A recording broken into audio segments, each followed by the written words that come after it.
Brought to you by the Lacey South Sound Chamber. Welcome to the February edition of the Lacey South Sound Chamber podcast. My name is Paul Edwards, the business owner's personal agent with Insurance Services Group. It's great to have you with us this month. We've got an exciting theme, as it were, about becoming a person of influence. And we're going to talk with a couple of important guests this month about what happens when you become a person of influence and how they're using that not only to benefit, but also to do business. So thanks for joining us this month. We hope you enjoy it. Think Chamber First. Produced by Altman Audio. Put your best voice forward. My first guest is Brent Bryant with 365 Days Sober. And Brent and I have known each other for a little while. We met through networking through the chamber. But what happened was a couple months back, we started having a discussion at an event about this particular part of his life, 365 Days Sober. And tell me a little bit about it so far, Brent. There is a Facebook page.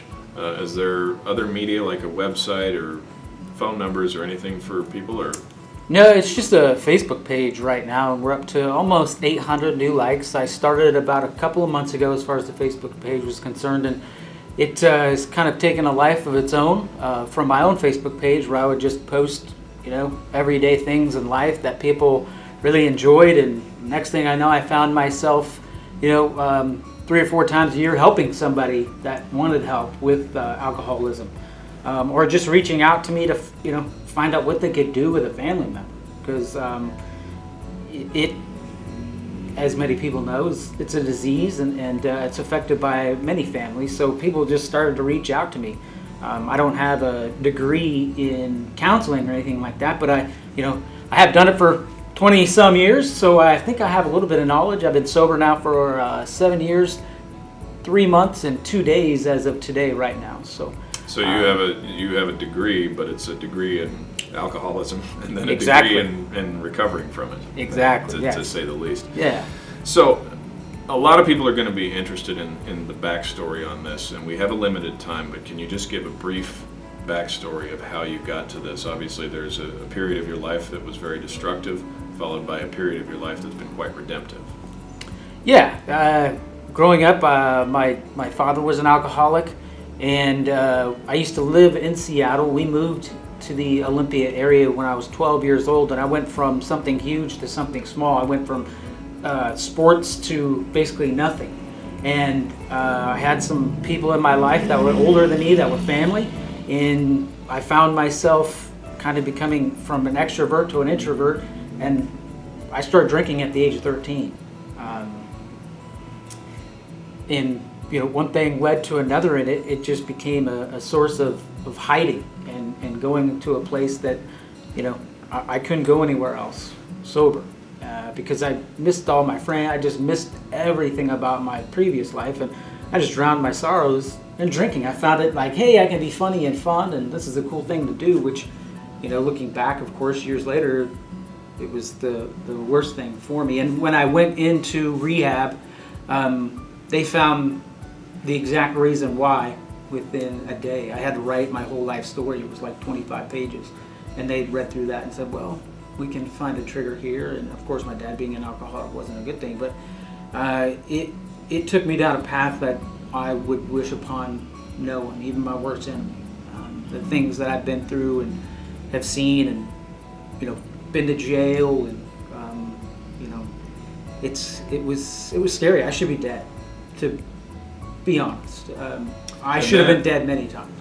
And then you followed up with this tremendous story of redemption, where you've turned around and you've started using your life and your story and your background to help other people who are struggling with the problem. Yeah, and like I was talking about before, I didn't want to go back to school and get a degree in counseling, because that's the after effect. It's after the aftermath of everything is trying to help people recover, and I do that, and I throw in my 2 cents and try to help them as much as I possibly can. But I've been given a gift of sobriety, and I feel it is truly a gift, and I don't want to waste that. I don't want to see somebody else go through maybe what I did And if I can help them and prevent them from going down that path, and just be honest with them and be honest about alcohol, and really that it's not all it's cracked up to be, like you see on TV and you hear and you see at parties and you see, everything seems to revolve around alcohol and you have to have a good time with it, when in reality you really don't, because how really boring are you if you need to drink to be entertained? Exactly. I mean, seriously, that's the way I look at it now.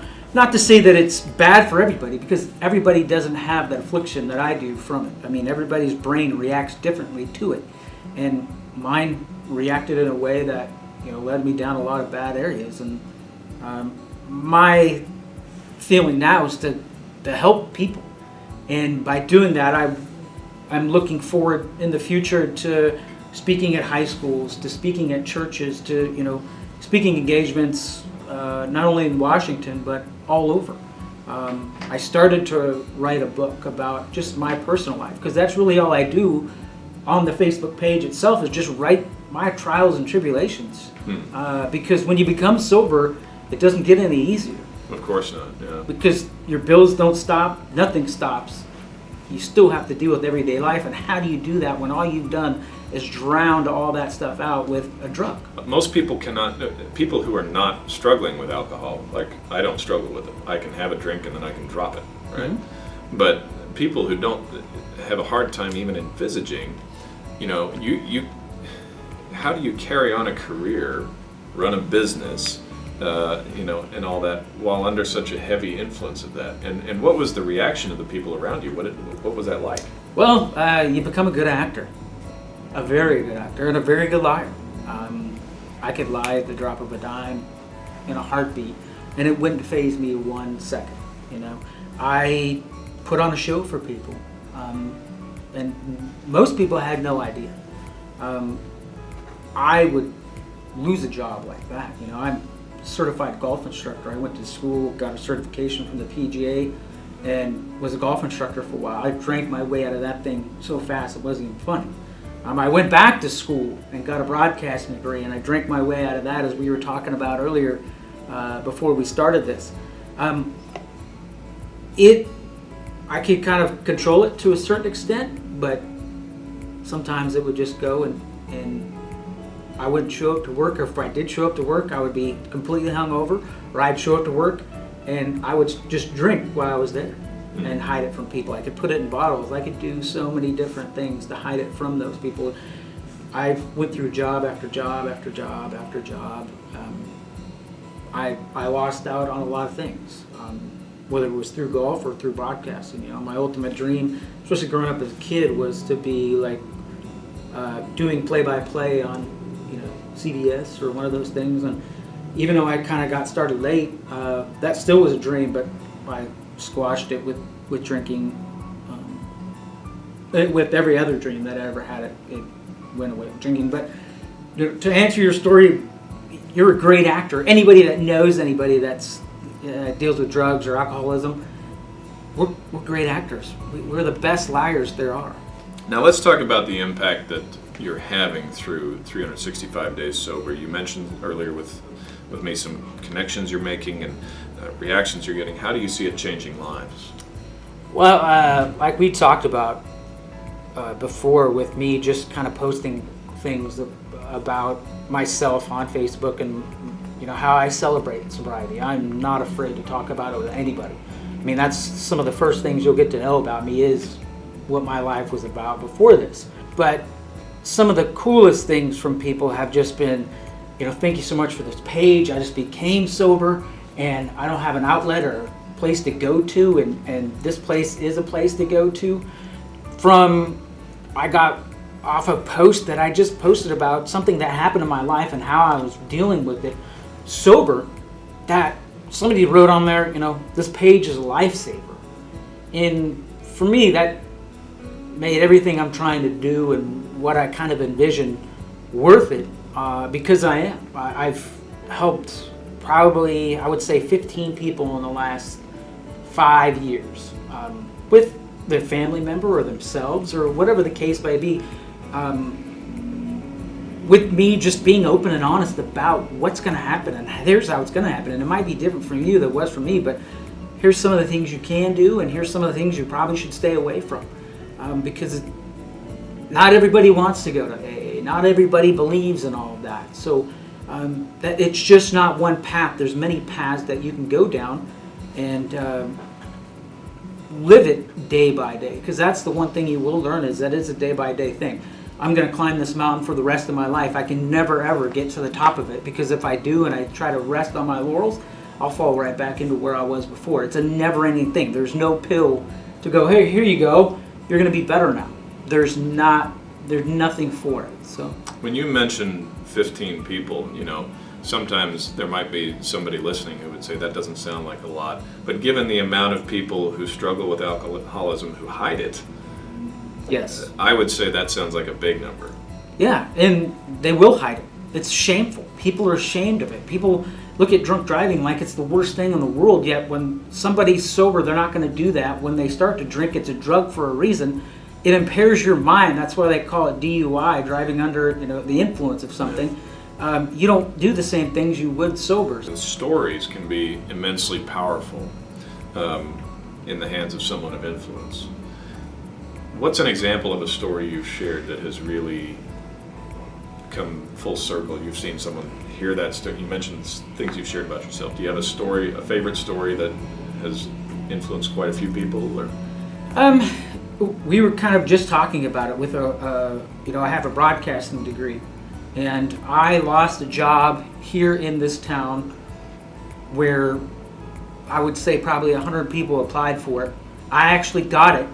And within 4 games of me doing this, football, because I do play-by-play and stuff, I was fired for drinking on the job. Years later, I became sober in 2008. What's 2016? So 2012, those same people that I had seen kind of out in the community, because I wasn't going to hide. I was going to be out and let people know exactly what was happening, and some of them didn't even know. They couldn't believe it because I hid it so well. But I saw something in the paper and decided to give them a call and find out, what was going on, And I called them and they said to me, "That's crazy, Brent. We were just talking about you. We want you to come in for an interview." And lo and behold, I did go in there for an interview, and I ended up getting that job. So just because you maybe burnt a bridge, for me, as long as you're open and honest about what you went through and what you're going through, you would be so surprised on how many people tell me all the time when I say I've been sober, either clap at a meeting, they interrupt you, but that's really cool to see and feel. But the more people that you talk about it with and more open you are, the better it is. Yeah. And for me, it's empowering, and then for them, they're like, "Oh my gosh, that is amazing." And all of a sudden, they know somebody that has been afflicted or has the disease of alcoholism or a drug, and then they get to talk about it. So in a roundabout way, that story that I tell people resonates, because they're like, so I can. There's power in the truth, yeah. I can get my life back. Yes, it's going to take time. It doesn't happen overnight. But as long as you're honest with yourself and honest with the people that you're talking to and dealing with, it can come around and you can make a difference. Whether it's one person or how many of the people you can help in your lifetime, it is a gift. Yeah. And it's not to be messed with, because if you go the other way, who knows what can happen. And I know for myself, if I were to ever get back in that world, I would die. Well, thanks so much, Brent, for joining us. It's been a tremendous story that you've got there, and I'm looking forward to seeing how that influences people in the future. On Facebook, you can find it at 365 Days Sober. My name is Paul Edwards, the business owner's personal agent with Insurance Services Group, and our audio engineer for today, you can't see him, but he's off camera wearing a suit and tie, is Trevor Altman with Altman Audio. So thanks for joining us. We look forward to seeing you next time on the Lacey South Sound Chamber Podcast.